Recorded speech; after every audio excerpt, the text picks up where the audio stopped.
আপনাদের মাহফিলটা কিন্তু আজকে পারফেক্ট জায়গায় আয়োজিত হয়েছে, একদম রোডের সাথে লাগানো একটি মাহফিল। কুষ্টিয়া শেষ, ঝিনাইদহ শুরু, আমরা ঠিক সেই জায়গাতেই অবস্থান করছি।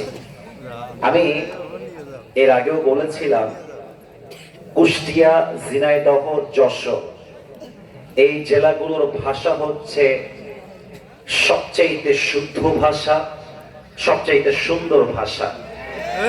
ভাষা শুনলে মনে হবে মুরব্বীরাও সব মাস্টার্স কমপ্লিট করে রিক্সা চালাচ্ছে, ভ্যান চালাচ্ছে, তাই না বলেন সবাই আপনারা? আমরা বড়দের মুখে শুনেছি যে বাংলা ভাষার জন্ম হয়েছে কুষ্টিয়া এবং ঝিনাইদহে, আঘাতপ্রাপ্ত হয়েছে ঢাকাতে, মৃত্যুবরণ করেছে সিলেটে, আর দাফন করেছে চট্টগ্রাম এবং কক্সবাজারে।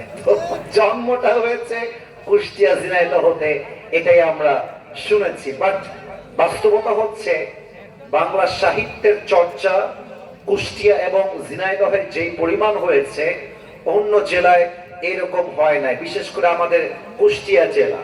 তো আপনারা হচ্ছেন ঝিনাইদহের মানুষ, আপনারা আমার বিভাগের মানুষ। কেমন করে? আমার জন্ম হচ্ছে খুলনায়, আমার বাবার জন্ম খুলনায়, মায়ের জন্ম খুলনায়, বড় বোনের জন্ম খুলনায়, নানা নানি দাদা